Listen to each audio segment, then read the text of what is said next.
လွန်ခဲ့တဲ့ကဘာတသိန်းထက်မှာဘဒုမုတ္တရမြတ်စွာဘုရားဆိုတာပွင့်ခဲ့တယ်တဲ့နောက်အဂတဘကမထေရမြတ်ကြီးနှစ်ပါးကတော့တသိန်းချင်းနဲ့ကဘာတသိန်းပါရမီဖြည့်ရမယ်ခုဒီမဟာတဝကကြီးတွေကတော့ကဘာတသိန်းပါရမီဖြည့်ရမယ်ပေါ့နော်ဒါကြောင့်လွန်ခဲ့တဲ့ကဘာတသိန်းထက်ကဘဒုမုတ္တရမြတ်စွာဘုရားဆိုတာပွင့်ခဲ့တယ်အဲ့ဒီဘဒုမုတ္တရမြတ်စွာဘုရားရှင်ကိုရမေကြီးရဲ့တတိယတဝက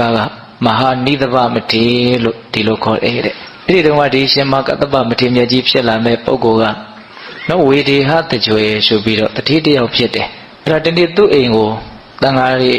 ကိုဘဒုမုတ္တရဘုရားရှင်ကိုရမေကြီးအမှုပြုတဲ့တန်ဃာတော်တွေကိုအိမ်ပင့်ပြီးတော့ဆုံးကတ်တယ်အဲ့လိုဆုံးကတ်တော့ဘုရားရှင်ကိုရမေကြီးနဲ့တကွာတန်ဃာတော်ရှင်များများနော်ဆွမ်းဖုံပေးဖို့ဆွမ်းပြင်နေကြတဲ့အချိန်မှာအိမ်ရှိမှာမထေရတစ်ပါးဆွမ်းကန်ကြွတယ်အဲ့ဒီမထေရကမဟာနိသဗမထေရဘဒုမုတ္တရမြတ်စွာဘုရားရှင်ကိုရမေကြီးရဲ့တတိယတဝက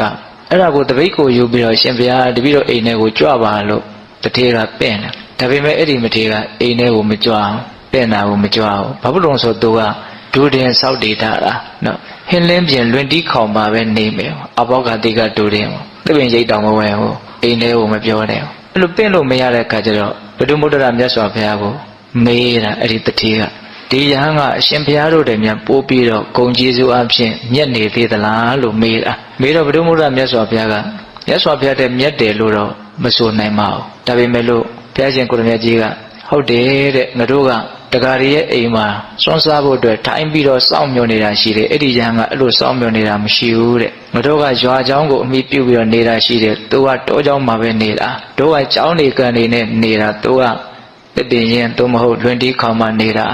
ာဒီလိုမြင့်မြတ်တဲ့ဒုတင်အကျင့်တွေကိုကျင့်သုံးနေတာအလွန်ကြိုးကျေးဇူးများပြားတဲ့အကျင့်တွေကိုကျင့်သုံးနေတာလို့အဲ့လိုအမိန့်ရှိတော့အလွန်ကြည်ညိုတယ်အဲ့ဒါနဲ့တူတူပြောရရင်တော့အဲ့ဒီမထေကိုအားကြလို့အဲ့ဒီတထေကနော်သူလည်းပဲဖရာတဆူဆူရဲ့ဓမ္မမှာဒုတင်အရာမှာဣတတဲ့ရတဲ့မထေမြတ်တစ်ပါးဖြစ်ပြရစီဆိုပြီးတော့အဓိကာရကုသိုလ်ကောင်းမှုတို့ကြီးပြုတ်ပြီးတော့ဆုတောင်းတယ်အဲ့ဒီမှာဘုရားမုဒ္ဒရာမြတ်စွာဘုရားကလည်းသူ့ရဲ့ဆုပြည့်ဝမယ်ဆိုတာကိုသိတော်မူမြင်တော်မူတဲ့အတွက်ကြောင့်သင်ဟာလာမဲ့ကဘာတသိန်းထက်မှာဂေါတမဗုဒ္ဓမြတ်စွာဘုရားရဲ့တတိယတာဝကဒုတင်အရာမှာဣတတဲ့ရတဲ့ရှင်မဟာကတ္တပဆိုတဲ့နာမည်ဒုနဲ့ထုကဲမြင့်မြတ်တဲ့ပုဂ္ဂိုလ်ဖြစ်လိမ့်မယ်လို့ဗျာဒိစကားမိန်တာအဲ့ဒီလိုနဲ့ဦးဇင်းတို့နော်ဂျာကာလမှာမဟာဗုဒ္ဓဝင်ထဲမှာတော့အများကြီးထူးခြားတဲ့ဘဝတွေကိုမှတ်တမ်းတင်တာရှိပါတယ်အဲ့ဒါတွေကိုဦးဇင်းတို့အလုံးကြော်ခဲ့ပြီးတော့နောက်ဆုံးဘဝမြတ်စွာဘုရားရဲ့လက်ထက်ယဟန်ပြုတဲ့အနေအထားကိုဆက်ပြီးတော့ပြောကြည့်မယ်ပေါ့နော်အဲ့ဒါကလည်းပဲပိဋကပေါင်းတော်တော်တို့အလုံးကြာဘုနာဝရှိထားတဲ့အကြောင်းအရာတစ်ခုပိပ္ပလိနဲ့မေဘဒ္ဒာဆိုတာအလုံးကြာဟုတ်ပါတယ်ဟုတ်လားအဲ့ဒါပိပ္ပလိဆိုတာကဒီရှင်မကတ္တဗကိုရမေကြီးဖြစ်လာမဲ့ပုဂ္ဂိုလ်ပဲအလွန်ချမ်းသာကြွယ်ဝတဲ့အမျိုးဦးဇင်းတို့မကရာတိုင်းထဲမှာမဟာတိဋ္ဌပုံနာရွာဆိုတာရှိတယ်အဲ့ဒီမှာသူနော်အကြီးအကဲရဲ့အိမ်မှာလူသွားဖြစ်တာအလွန်ချမ်းသာတယ်နော်တစ်ဖက်ဆယ်ကန်တွေကိုအလုံး60လောက်ရှိတယ်လို့ပြောတယ်နော်စင်တက်မြင့်တက်ယထာဓာတ်တွေတောင်ရှိတယ်တဲ့နေစားပေစားတမျှပေါ့နော်ဘယင်မဟုတ်တာတမဲပဲပိပ္ပလိလူလင်းဆိုတာအလွန်ချမ်းသာတယ်အဲ့ဒါအရွယ်ရောက်လာတဲ့အခါကျတော့အိမ်တော်ပြုတ်ဖို့အတွက်လုံးဝစိတ်ဝင်စားဘာဖြစ်လို့လဲဆိုတော့သူကဗြဟ္မပြည်ကနေလာတာနော်ဗြဟ္မပြည်ကနေလာတာအဲ့တော့သူနဲ့ပါရမီဖြည့်ဘက်ကလည်းဗြဟ္မပြည်ကနေလာတာဘယ်မှာဖြစ်နေတုံးဆိုတော့ဦးဇင်းတို့မိမကျော်မိမလှတွေအလွန်များတဲ့နော်ဦးဇင်းတို့ခေမာထီတီတို့ဖြစ်ခဲ့တဲ့နေရာဒေသဟုတ်လားဗဒ္ဒတိုင်းတာဂရမြို့နော်အဲ့ဒီမြို့မှာအလွန်ချောတဲ့လှတဲ့အမျိုးသမီးတူသွားပြီးတော့ဖြစ်တာနာမည်ချင်းကတော့ဗဒ္ဒာနောက်တော့ပိပ္ပလိအိမ်ကိုရောက်လာတဲ့အခါကျတော့ပိပ္ပလိရဲ့အဖေကကပိလဆိုတာအဲ့ဒီမှာကပိလရဲ့ချွေးမပေါ့လေဗဒ္ဒကပိလနီလို့အဲ့လိုနာမည်တွင်သွားတာအဲ့ဒါအမေဖေကဒီပိပ္ပလိလို့လေအသက်20ကျော်ရောက်တဲ့အခါကျတော့အိမ်တော်ရဲ့သားချဖို့နားချတယ်ဘလို့မှစိတ်ဝင်စားတဲ့အခါကျတော့မိဘတွေလက်လျှော့အောင်ဆိုပြီးတော့အလွန်ချောမောလှပတဲ့နော်ရွှေရုပ်တရုပ်ကိုပရိန်တွေတွေကိုသူခိုင်းတယ်ခိုင်းပြီးတော့ဒီအယုတ်နဲ့တူလောက်အောင်လှတဲ့အမျိုးသမီးကိုရရင်ယူမယ်လို့မဖြစ်နိုင်ဘူးထင်လို့သူကမပြုတ်ခြင်းလို့ဒီလိုလုပ်တာအဲ့ဒီရွှေရုပ်ကိုထမ်းပြီးတော့နော်သူရဲ့အချွေအနေကသွားပြီးတော့ရှာတော့စောစောကပြောတဲ့ဗဒ္ဒာကိုသူတို့တွေ့တဲ့အခါကျတော့သူတို့တောင်းရတဲ့အခါကျတော့အလုံးသဘောတူတယ်အမျိုးနွယ်အဖြစ်စီတဲ့ဥစ္စာအဖြစ်တူမျှတယ်ဆိုပြီးတော့ဒါပေမဲ့လို့အဲ့ဒီပိပ္ပလိရောမေဘဒ္ဒာရောအိမ်တော်ပြုတ်ရမယ့်အနေအထားကိုသိတဲ့အခါကျတော့လျှို့ဝှက်တဝန်လွှာပေးကြတယ်တဲ့မင်းငါ့ကိုမယူနဲ့ငါ့ကိုယူလို့ရှိရင်မင်းတစ်ချိန်ရောက်ရင်ဒုက္ခရောက်မယ်ဘာလို့ဆိုတော့ငါကမိဘတွေတည်ပြီးဆိုရင်ယဟန်ပြုတ်မှာဒါကြောင့်မင်းငါ့ကိုမယူနဲ့ အဲ့ဒီလိုတဝန်လွာရေးပြီးတော့ပို့တာဟိုဘက်ကအမျိုးသမီးကလည်းအဲ့ဒီတိုင်းတဝန်လွာရေးပြီးတော့ပို့တာတိုက်ဆိုင်ဆိုင်ပေါ့အဲ့ဒီတဝန်လွာနှစ်ခုကိုယူလာတဲ့လူကလည်းလမ်းမှာတိုက်ဆိုင်ဆိုင်တွေးကြတယ်လို့ဆိုတယ်ဘယ်ကလာတဲ့တုန်းဘယ်သူတုန်းမေးလိုက်တဲ့အခါကျတော့အကြောင်းသိတော့စာတွေကိုဖွင့်ဖောက်ပြီးတော့ဖတ်ကြည့်ကြတာအဲ့ဒီကြတော့မှထူးခြားတယ်ဆိုတော့အဲ့ဒီစာတွေအကုန်စုပ်ဖြဲပြီးတော့တယောက်တယောက်နှစ်သက်တဲ့အကြောင်းတွေကိုစာတွေကိုပြင်ရေးပြီးတော့ပို့တာအဲ့လိုနဲ့စိတ်သဘောမတူညီပဲနဲ့အကျဉ်းလင်မယားဖြစ်ကိုရောက်ရတာဒါပေမဲ့လို့တော့ရတဲ့အချိန်ကစပြီးတော့မောင်လိုနှမလိုပဲနေကြတယ်တဲ့ဒါပေတို့သိပါတယ်နောက်အလယ်မှာပန်းကုန်းထားပြီးတော့အိတ်တာပန်းကုန်းမညှိုးဘူးဆိုတာအဲ့ဒါသူတို့ပဲဘာလို့လို့သူတို့မှအဲ့ဒီလိုစိတ်တွေနော်နေပါနေရတာတော့ဆိုရင်ပြမပြေကလာလို့ပြမပြေကလာတဲ့အတွက်ကြောင့်အဲ့လိုဖြစ်တာအဲ့ဒါနဲ့နောက်တော့သူတို့ရဟန်းပြူခြင်းရဲ့အကြောင်းတရားလေးတစ်ခုကလည်းစိတ်ဝင်စားစရာကောင်းအခါတစ်ပါးမှာလေတော်ကိုသွားပြီးတော့အလုပ်တွေကိုကြီးကြပ်တယ်ပိပိလိလူလင်ကလို့လေထွန်တဲ့အခါကျတော့နော်ဒီထွန်ခဲကြားလေးတွေမှာပိုးကောင်လေးတွေရှိတာဟုတ်တခါလေးအဲ့ဒီဇရက်တွေကြီးတွေအဲ့ဒါကိုထိုးကြစိတ်ကြတာရှိတယ်တော့လေထွန်လို့ရှိရင်တခါလေးလင်းပြူရွှဲငှက်လေးတွေပါလေဆိုရင်နွားရဲ့ပိုးပေါ်တောင်တက်နာပြီးတော့လိုက်တော်တာတွေရှိတယ်အဲ့ဒါကိုမြင်တဲ့အခါကျတော့ဒီအကုသိုလ်ဟာဘုစုထီကိုဘုသူစီကိုရောက်လာမှာတော့ခိုင်းစီတွေကိုမေးတဲ့အခါကျတော့ဒါအရှင်းရဲ့လေကိုထွန်တာဆိုတော့အရှင်းစီကိုပဲဒီအကုသိုလ်ကရောက်လာမှာဟာတော်တော်ထိတ်လန့်သွားတယ်သူအဲ့ဒါနဲ့မဖြစ်ချေဘူးငါကတော့ဒီရှိသမျှစည်းစိမ်ကိုစွန့်ပြီးတော့ရာမပြုတ်တော့မယ်ဒီမျိုးကြီးကငိုတဲ့ကလည်းပါပြီးသားပါဒါကအနိကတွန်အားပါနော်အဲ့ဒီနေ့မှာပဲတိုက်ဆိုင်တိုင်းပရကပိလန်တွေကလည်းပဲအိမ်မှာနှောင်းအိုးထဲမှာရှိတဲ့နှမ်းတွေကိုနေပူလှမ်းတာအဲ့တော့နှမ်းထဲမှာနှမ်းတွေမှာပိုးကောင်တွေကရှိတယ်အဲ့ဒီပိုးကောင်တွေကငှက်တွေကစားကြတာတွေ့ပြန်တယ်တွေ့တော့ဒါပစုတီကိုရောက်မှာတော့ဒီအာကုသိုလ်ကဒါရှင်မတို့ပစ္စည်းပဲရှင်မတို့ဒီရောက်မှာပေါ့အဲ့တော့သူဘလို့စဉ်းစားတော့ဆိုတော့ဩအဝတ်ပိုင်းစားလေး 4-5 တောင်လောက်ရှိလို့ရှိရင်ငါခန္ဓာကိုယ်လုံအောင်ဝတ်လို့ရတယ်နော်အစာပြေုံလောက်တော့ဘိုက်ဝယုံလောက်တော့ဘယ်နာသွားစားရတယ်နော်ဒီစည်းစိမ်တွေအတွက်ဘာလို့ငါဒီအကုသိုလ်ကအကုသိုလ်တွေကိုအဖြစ်ခံမလဲအောင်ငါဒီနေ့ပဲဒီရှိတဲ့စည်းစိမ်ကိုစွန့်ပြီးတော့ငါရဟန်းပြုမယ်လို့သူကလည်းအဲ့လိုစဉ်းစားတယ်အဲ့ဒါနဲ့ပိပိလိလို့လည်းလေတော့ပြန်လာတဲ့အခါပါပါရကပိလန်တွေကိုခေါ်ပြီးတော့ရှိသမျှစည်းစိမ်တွေကိုမင်းကိုအနှဲပါတယ်ငါကတော့ရဟန်းပြုတော့မယ်ကျွန်တော်မျိုးမကလည်းအဲ့ဒါကိုပဲစောင့်နေတာတဲ့ဒါကြောင့်မို့လို့အတူတူပဲရဟန်းပြုကြမယ်ဆိုပြီးတော့တူတူပြောကြပါလို့ရှိသမျှစည်းစိမ်အကုန်လုံးကိုစွန့်ခဲ့ပြီးတော့မြတ်စွာဘုရားကိုရည်မှန်းပြီးတော့ရဟန်းပြုကြတာဟုတ်လားအဲ့လိုရဟန်းပြုပြီးတော့ထွက်သွားကြတော့ဒါသူကရုံတုံးပြီးတော့သင်္ကန်းဝယ်ပြီးတော့နော်ဝတ်သွားကြတာပဲအဲ့မြတ်စွာဘုရားကိုရည်မှန်းပြီးတော့ဝတ်သွားတာအဲ့ဒီလိုနဲ့ဦးဇင်းတို့တဏှာရောက်တဲ့အခါကျတော့ပိပိလိကဘာစဉ်းစားတော့ဆိုတော့ငါရဲ့နောက်မှာအမျိုးသမီးတယောက်ပါနေတာဒါမသိတော့ဘူးနောက်ရဟန်းဖြစ်သွားပြီဆိုတော့အမျိုးသမီးတယောက်ပါနေတာမသိတော့ဘူးအဲ့ဒါနဲ့လမ်းကလည်းနှစ်ခွရှိနေတာဆိုတော့ဂိုင်းမင်းကြိုက်တဲ့လမ်းကိုရွေးပါမင်းနဲ့ငါတူသွားလို့မရတော့အဲ့ဒါနဲ့မေဘတာကလက်ဝဲလမ်းကိုရွေးတယ်လက်ရလမ်းကိုပေါင်းပိပိလိကဖြစ်လာတဲ့ရဟန်းကရွေးတယ်ပေါ့အဲ့ဒီအချိန်မှာနောက်တန်တရားလုံးပါရမီဖြည့်လာတဲ့အနေအထားဒါအပိအပိုင်ခွဲခွာခြင်းပဲလို့အဲ့ဒါလိုလဲခွဲခွာပြီးတော့သွားကြရောမြေကြီးဟာအကြီးကျယ်တုံနေတဲ့မြေလှုပ်တယ်အဲ့သူတို့ရဲ့ကုံအရန်ကြီးတဲ့အတွက်ကြောင့်အဲ့ဒီမြေလှုပ်တာကိုဘယ်သူသိလဲဆိုတော့မြတ်စွာဘုရားသိတယ်အဲ့ဒီအချိန်မှာမြတ်စွာဘုရားကနောက်တဝါပဲဆိုပြီးရတာရှိတယ်ဝိလုံဝန်ကျောင်းမှာပဲရှိနေသေးတယ်ပိမိတာမင်းကြီးလှူထားတဲ့ဝိလုံဝန်ကျောင်းမှာပဲရှိသေးတယ်နောက်ဆွေတော်မျိုးတော်ဒီကိုမြတ်စွာဘုရားမကြွရသေးဘူးဘုရားဖြစ်ပြီးကားတာပဲဆင်ញင်လိုက်တဲ့အခါကျတော့ဘာကြောင့်မြေလှုပ်တာတော့ဆိုတော့တတိယတာဝကဖြစ်မဲ့နောက်ပိပိလိလို့လည်းငါ့ကိုရည်မှန်းပြီးတော့ရဟန်းပြုလာတယ်ငါထွက်ပြီးတော့ကြိုမယ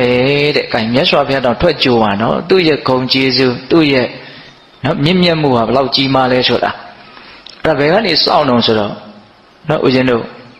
့ဘဟုဗုဒ္ဓကညောင်မင်းဆိုတာရှိတယ်နာမည်ကြီးပေါ့နော်အဲ့ဒီညောင်မင်းအောက်ကနေပြီးတော့ထိုင်ပြီးတော့စောင့်တော့ဦးဇင်းတို့တာမန်ယဟန်တစ်ပါးအနေထားနဲ့စောင့်တာမဟုတ်ဘုရားရဲ့အသေးနဲ့အတင့်တဲ့သူအနေထားကိုနော်ပြပြီးတော့စောင့်တယ်။ရောင်ကြီးတော်တွေလည်းကွန်မြူပြီးတော့ညောင်မင်းတမင်လုံးဟာရွှေကြီးတွေတုတ်ထားတယ်လို့ဝင်းနေတယ်လို့ဆိုတယ်။အဲ့ဒါအဝေးကမြင်လဲရတော့ဒါငါရှိမှန်းပြီးတော့ပြုတ်ခဲ့တဲ့မြတ်စွာဘုရားဆိုတာဒါပဲလို့သူဆုံးဖြတ်ချက်ချနိုင်တယ်။ဟုတ်လား။အဲ့ဒီမှာအနားလဲရောက်ပြီလဲဆိုရောမြတ်စွာဘုရားကိုရှ िख ိုးဥချတာမှသူကမြင်ချင်းတစ်ခါရှ िख ိုးဥချတယ်တဲ့အဝေးကြီးတွေကစမနီးမဝေးအရာရတဲ့အခါတစ်ခါရှ िख ိုးဥချတယ်အနီးနားရောက်မှတစ်ခါရှ िख ိုးဥချတယ်အဲ့လိုရှ िख ိုးဥချပြီးတော့မြတ်စွာဘုရားဟာတပည့်တော်ရဲ့ဆရာပါတပည့်တော်ဟာမြတ်စွာဘုရားရဲ့တပည့်တာဝကပါဘယ်သူမှဒါဘုရားလို့ပြောရတာမဟုတ်ဘူးသူသိတာအဲ့ဒါလို့ပြောမြတ်စွာဘုရားကိုရှ िख ိုးဥချတော့မြတ်စွာဘုရားကဘာအမိန့်ရှိတော့ဆိုတော့ နော်จิตာကတ္တပတဲ့သူ့ရဲ့အနွယ်ကကတ္တပမို့လို့နော်ကတ္တပအမျိုးအနွယ်မို့လို့ကတ္တပလို့ခေါ်တယ်သင်လိုပုဂ္ဂိုလ်တူတယောက်ရဲ့အခုလိုရှ िख ုဥချအယိုသေးပြုတာကိုနော်ငါဘုရားရှင်ကိုရမြတ်ကြီးမို့လို့ခံတိုက်တာမတိပဲနဲ့တိတယ်မမြင်ပဲနဲ့မြင်တယ်လို့ဝါကြွားပြီးတော့ပြောတဲ့ပုဂ္ဂိုလ်မျိုးကိုမြန်သင်ကသွားပြီးတော့ဒီလိုမြန်အယိုသေးပြုမယ်ဆိုရင်အဲ့ဒီပုဂ္ဂိုလ်ရဲ့ဥကောင်းဟာပြတ်ကြလေရ၏တဲ့ဂုံကြီးလွန်းလို့ဟုတ်လားဒါပေမဲ့မြတ်စွာဘုရားကိုတော့မွေးညင်းပင်လေးတစ်ပင်ကိုတောင်မတုံလို့စေနိုင်ဘူးတဲ့ဒါလည်းတော်တော်စဉ်းစားရကောင်းတယ်နော်ဟိုကအယိုသေးပြုတဲ့ပုဂ္ဂိုလ်ကအရန်ကြီးကျယ်မြင့်မြတ်နေတဲ့အခါအယိုသေးအပြုခံမဲ့ပုဂ္ဂိုလ်ကတော့သူထင်ထားသလိုမျိုးဖြစ်နေဖို့အရေးကြီးတာပေါ့ဟုတ်လားအဲ့လိုမြတ်စွာဘုရားကအမိန့်ရှိတာအဲ့ဒါနဲ့အဲ့ဒီရှင်မကတ္တပရဟန်းမဖြစ်သေးဘူးရဟန်းပြုပေးတာကလည်းဒီသာသနာမှာအဲ့ဒီပြုတဲ့နည်းနဲ့ပြုတာအဲ့ဒီတစ်ပါးပဲရှိတယ်အေးဘိက္ခုလည်းမဟုတ်တိမ်ထဲမှာကဘာနဲ့ဖတ်ပြီးတော့ရဟန်းပြုတာလည်းမဟုတ်ဩဝါဒပဋိက္ခဏယဟန်လို့စာရလို့တောင်းတယ်ဩဝါဒ၃ပါးပေးလိုက်တာနဲ့သူယဟန်ဖြစ်သွားတယ်ဒီတစ်ပါးပဲရှိတယ်အဲ့တော့ပထမဩဝါဒကဘာလဲဆိုတော့จิตာကတ္တပတဲ့ဒီသာသနာမှာမထေကြီးမထေလက်မထေငယ်ဘယ်လိုယဟန်ကိုပဲတွေ့ဟိတိဥတ္တပကိုရှေ့ရှုပြီးတော့ထင်စေပြီးတော့နေမယ်လို့သင်ကျင့်ပါတဲ့ဟိဥတ္တပဆိုတာအရှက်အကြောက်ပေါ့နော်ဘလို့ယဟန်ကိုပဲတွေ့အရှက်အကြောက်အာကြီးစွာနဲ့ချင်းကပ်ပါအောင်ဒါကဘာကိုရည်ရွယ်ပြီးတော့ဒီအဆုံးအမဩဝါဒကိုပေးတာလဲဆိုတော့သူကအမျိုးဆက်အလွန်မြတ်တယ်အဲ့ဒီအမျိုးဆက်ကိုအမိပြုပြီးတော့ဖြစ်မဲ့မှန်ကိုတားဆီးတာသူရည်ခြင်းနဲ့သူရှိရနော်နောက်ဒုတိယအဆုံးအမဩဝါဒကဘာလဲဆိုတော့จิตာကတ္တပတဲ့ဒီသူတော်ကောင်းတရားကုသိုလ်ကောင်းမှုနဲ့ဆက်တဲ့တရားကိုအခက်ခတ်သိငါဟာနာမယ်ကောင်းကောင်းမွန်မွန်နာယူမယ်ရိုးရိုးသေးသေးနာယူမယ်လို့သင်အဲ့ဒါလို့ကျင့်ပါတဲ့တရားဆိုလို့ရှိရင်ဘယ်တရားကိုပဲဖြစ်ဖြစ်ကုသိုလ်နဲ့ဆက်တဲ့ဒီသူတော်ကောင်းတရားကိုပေါ့နော်နာယူမယ်ကောင်းကောင်းနာမယ်ရိုးရိုးသေးသေးနာမယ်အဲ့လိုစိတ်နဲ့သင်နာယူမယ်လို့ကျင့်ပါတယ်ဒါကဘာအတွက်ဒီအဆုံးမဩဝါဒကိုပေးရတာတော့နော်သူကအလွန်ဘုသူတ္တကြွယ်ဝတဲ့ပုဂ္ဂိုလ်အဲ့ဒီအကြအမြင်ဘုသူတ္တများတာကိုအကြောင်းပြုပြီးတော့ဖြစ်ပေါ်လာမဲ့မာမနာကိုကာကွယ်တားဆီးတာဟုတ်လားအဆုံးမဩဝါဒနှစ်ချက်ရှိတယ်နော်နောက်တတိယအဆုံးမဩဝါဒကဘာလဲဆိုတော့ဒုက္ခဝေဒနာနဲ့ဆက်ရှက်နေတဲ့ကာယကတတတိကိုအမြဲတမ်းမကင်းမကွာငါကျင့်သုံးမယ်ဆိုတဲ့စိတ်နဲ့နေပါတဲ့ကာယကတတတိရဲ့အကြောင်းကိုဦးဇင်းတို့အများကြီးပြောပါတယ်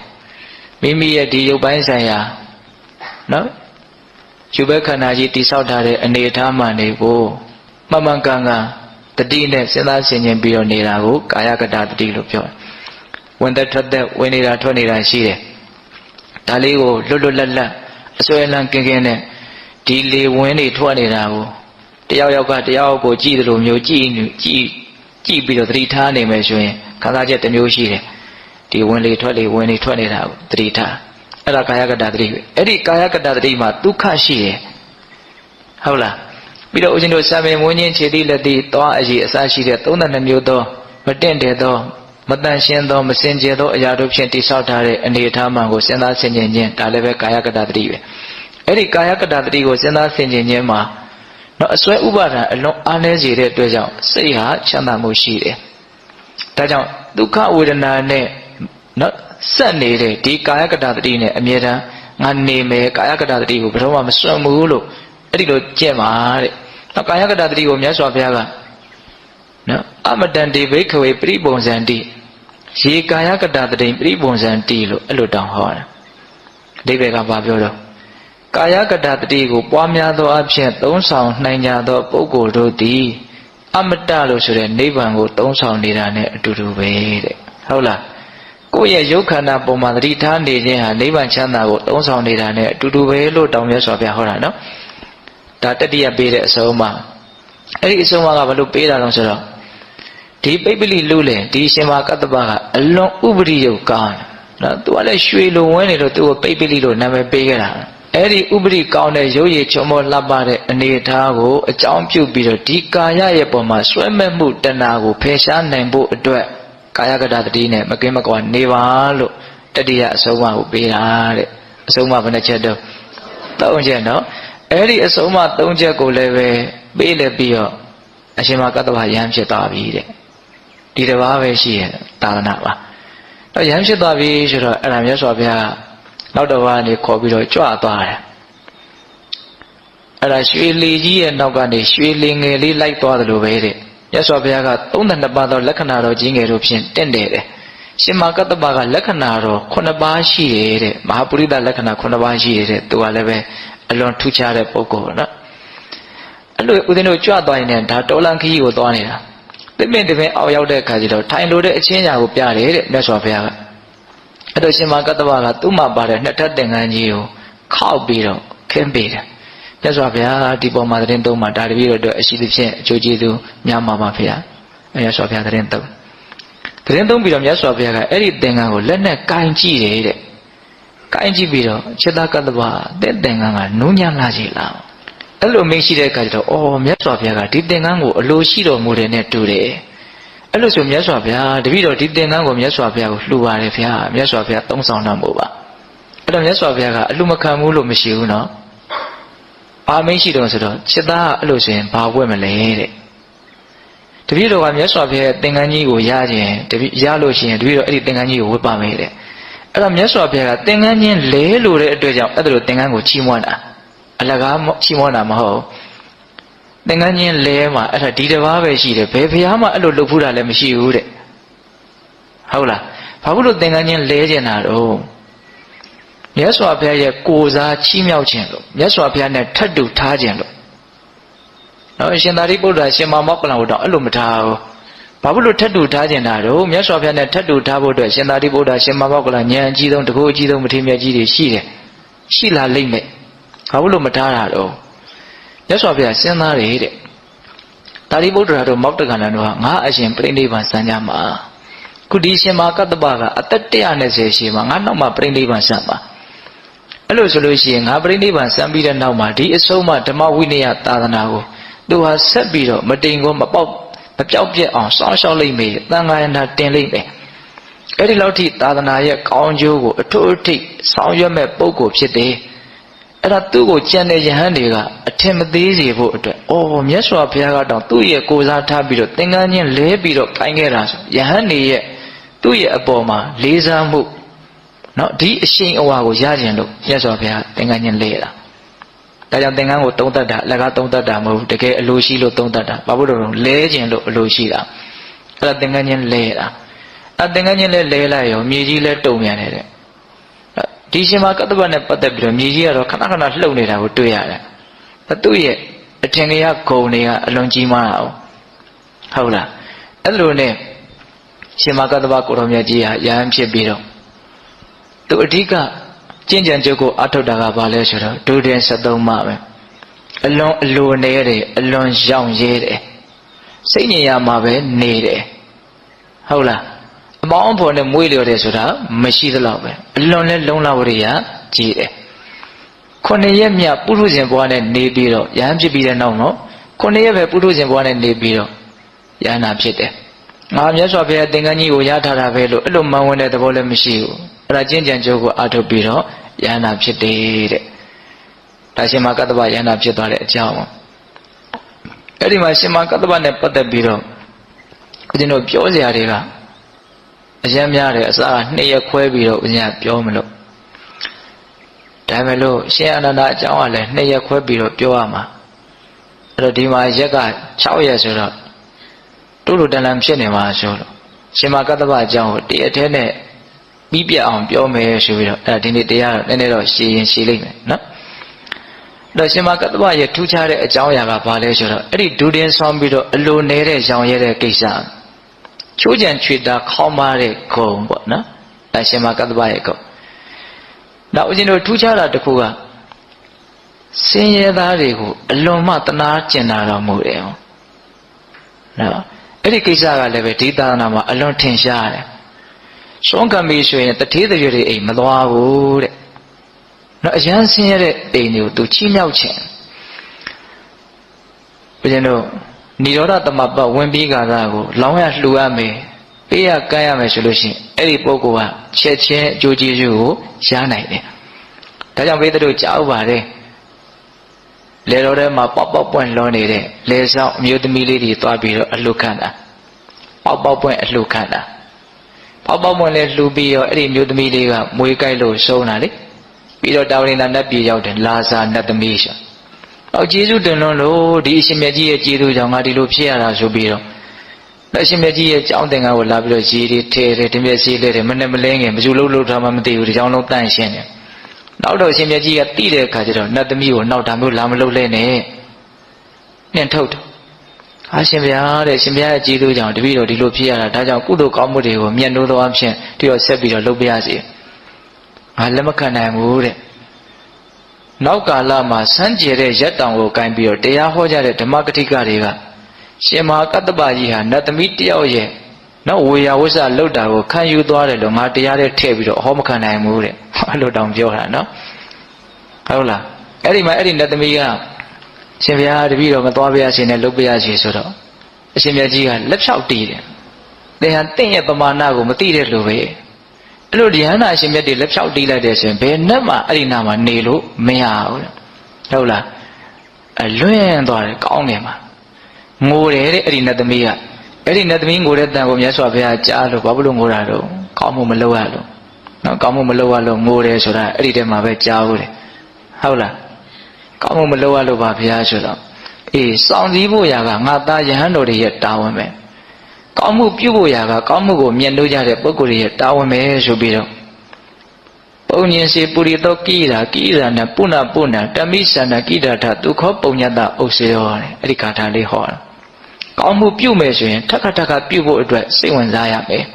ကောင်းမှုကိုထက်ခါပြုလို့ကောင်းမှုတွေကအစုအပုံကြီးလို့ဖြစ်လာပြီဆိုရင်ဒုက္ခပုံညတဥစ္စေရောကောင်းမှုအစုအပုံရှိတဲ့ပုဂ္ဂိုလ်ကအဲ့ဒါချမ်းသာတော့တာပဲလို့အဲ့လိုဟောတာအဲ့ဒီဂါထာလဲနာပြီးတော့အဲ့ဒီနတ်သမီးတောတာပန်ဖြစ်တယ်ဒါရှင်မကတ္တဗကိုရမြတ်ကြီးရဲ့ကျေးဇူးပေါ့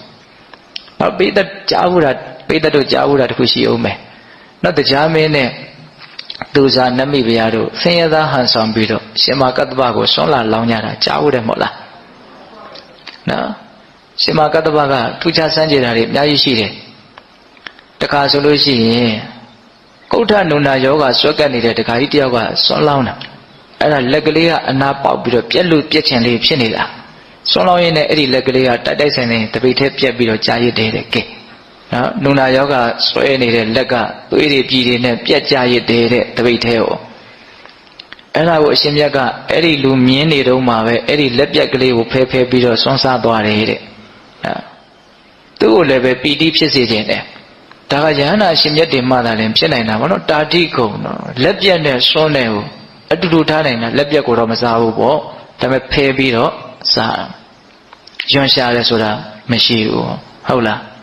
ဒါကြောင့်မို့လို့တရားမင်းနဲ့သူစားတို့ကလာပြီးတော့ဆွန်းလောင်းကြတာအဲ့လိုလောင်းတာကဘယ်လိုလောင်းလို့ရတာတော့နတ်သမီးတွေကစားလာပြီးတော့လောင်းကြသေးတယ်နတ်သမီးပုံစံနေနဲ့တော့တောက်ပြောင်နေနဲ့ဆိုတော့ဘယ်ဟိုကဆွန်းကိုလက်မခံသင်တို့မှာကောင်းမှုတွေပြည့်စုံနေတာနော်ဆင်းရဲသားတွေကိုပဲငါသွားမယ်ဆိုနောက်တော့တရားမင်းကအဲ့ဒီနတ်သမီးတွေဆွမ်းလောင်းလို့မရခဲ့ဘူးဆိုတာသိတော့ဘလို့အမင်းရှိတော့မထေရမြတ်ကြီးကဆင်းရဲတဲ့လူတွေလောင်းလို့တာကိုမှခံယူမယ်လို့ပြောတယ်အေးအဲ့လိုဆိုရင်ဟုတ်ပြီဆိုပြီးတော့ရကန်းရက်နေတဲ့အဖိုးကြီးဖွားကြီးဟန်ဆောင်တရားမင်းနဲ့သူစားနဲ့ဟာမထေရမြတ်ကြီးကမစင်ကျင်တဲ့အခါကျတော့ဘယ်သိမလို့အိမ်ရှိရက်တရားမင်းကလည်းတရုပ်ပါတယ်နော်အဖွားကြီးဘာမှလောင်းစရာရှိတော့ရှိအောင်မလားမသိဘူးရှာဟန်ပွေဟန်ဆောင်ပြီးတော့ယူလာကြတာသမတိမြတ်ကြီးကတပိတ်ပေးလိုက်တယ်ပေးလိုက်ရောလောင်းထည့်လိုက်တာတိုင်းပြည်တစ်ခုလုံးကိုအဲ့ဒီအနက်နေလွှမ်းသွားတယ်တဲ့နတ်သုဒ္ဓတွေထည့်တာအဲ့ဒီတော့မှဒါပစုလဲလို့ဆင်ခြင်တဲ့အခါကျတော့တရားမင်းမှန်သိတဲ့အခါကျတော့မထေရမြတ်ကြီးကတရားမင်းနဲ့သင်ဟာဆင်းရဲသူဆင်းရဲသားရဲ့ပစ္စည်းဥစ္စာတွေကိုဘာလို့လူယူတာလဲတဲ့အဲ့လိုပြောတာနော်အဲ့တော့တရားမင်းကဘာပြန်လျှောက်တော့ဆိုအရှင်ဘုရားတဲ့တပည့်တော်လည်းဆင်းရဲသားပါဖရားတဲ့တရားဖြစ်ပြီးတော့ဘယ်နဲ့ကြောင့်ဆင်းရဲသားလို့ပြောရတော့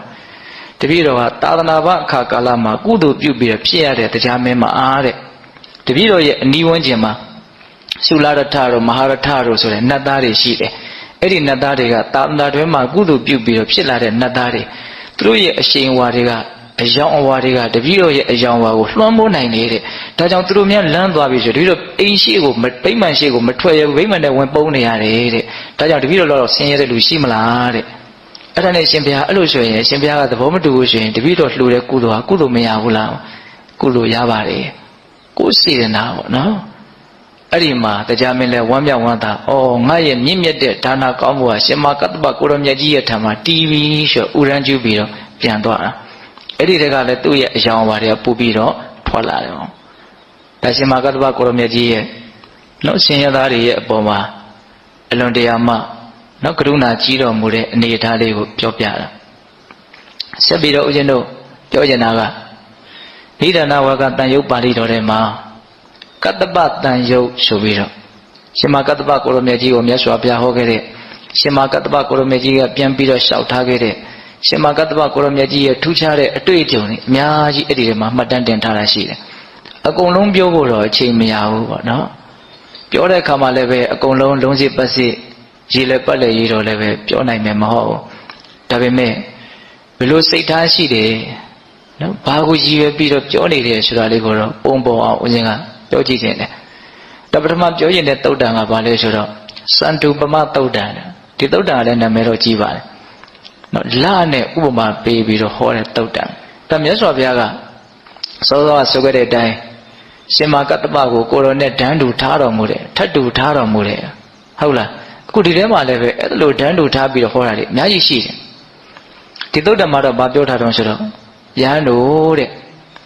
လနဲ့တူအောင်ကျင့်ကြရမယ်လဟာကောင်းကင်မှာနေတယ်မော့ကြည့်တယ်အလွန်လှတယ်အလွန်အေးချမ်းတယ်ဒါပေမဲ့လဟာဘယ်သူနဲ့မှထိစပ်နေတယ်လို့မရှိဘူးယဟန်တို့တဲ့တရားတော်မတွေကိုဆက်ဆံတဲ့အခါမှာဘယ်လိုဆက်ဆံတဲ့နဲ့တော့နော်